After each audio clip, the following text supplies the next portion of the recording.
She did not weep. That was the thing they would remember.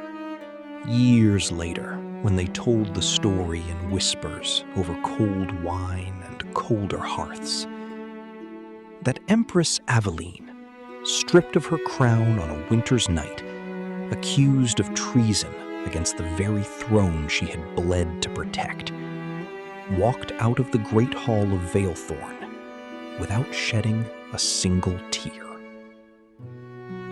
She had looked at him once. Emperor Draven, seated on the throne that had once been theirs, holding the decree that bore his seal and her sentence. He had not met her eyes. Perhaps he could not. Perhaps even then, some part of him already knew. She walked out into the snow. And somewhere between the palace gates and the frozen road that led to Exile, Aveline made herself a promise. She would not mourn. She would not break. She would become something far more dangerous than an empress. She would become patient. 3 years, 2 months, and 11 days. That was how long it took for Lady Vienne of House Ashford, a minor noble from the eastern reaches, recently arrived at the capital for the winter court gathering, to pass through the gates of Valethorn and smile pleasantly at the guards, who did not recognize her. They never do, Aveline had learned. People see what they expect to see, and no one expected the exiled empress to walk back through the front door.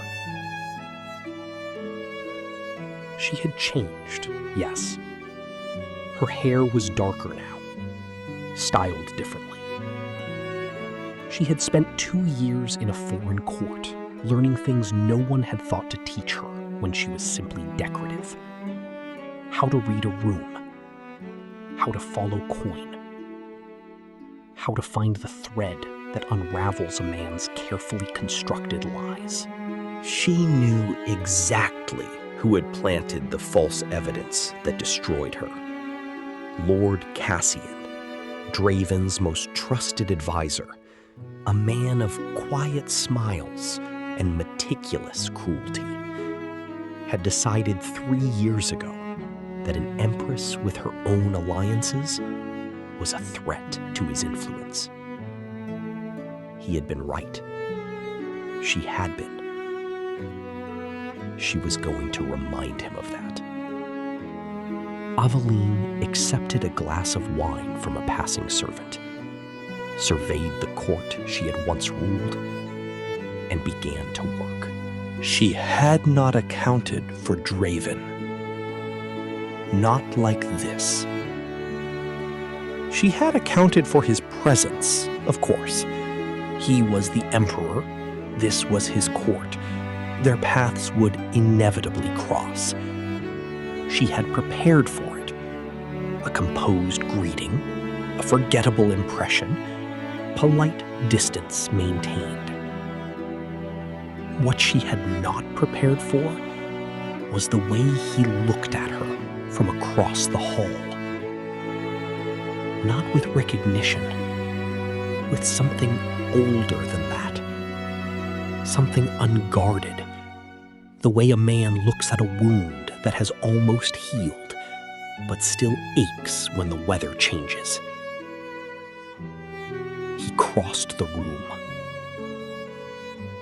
Lady Vienne. He said her borrowed name carefully, as though testing the weight of it. I don't believe we've been formally introduced. We haven't, Your Majesty. Her voice was steady. 3 years of practice. I arrived only recently. You seem...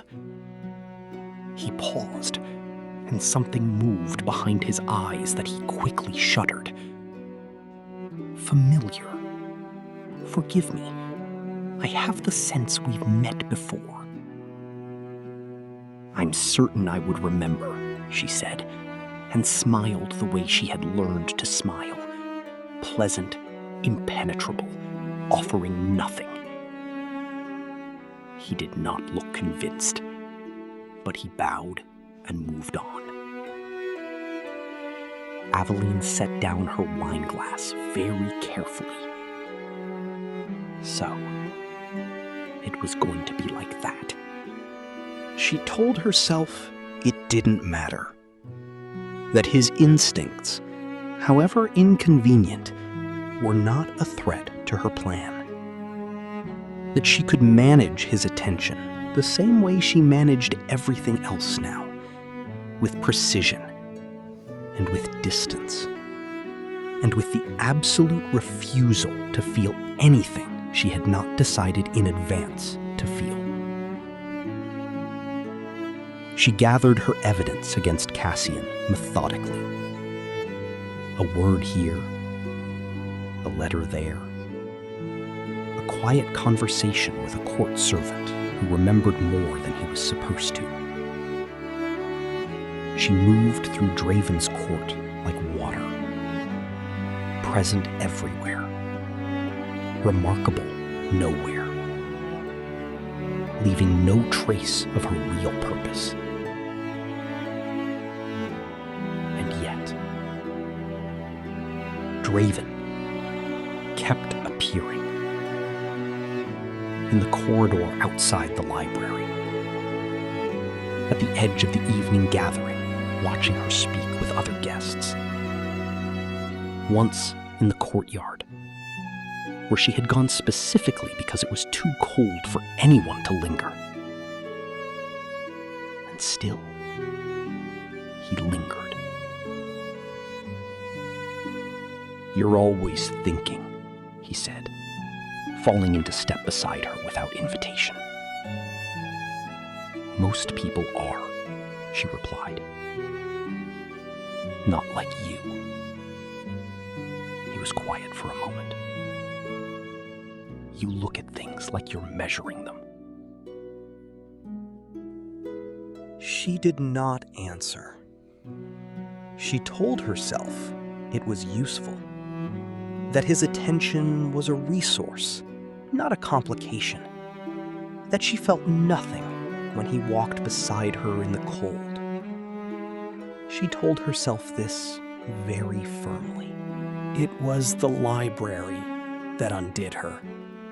Or rather, him in it at midnight, not knowing she was already there. She had heard him come in. She should have left.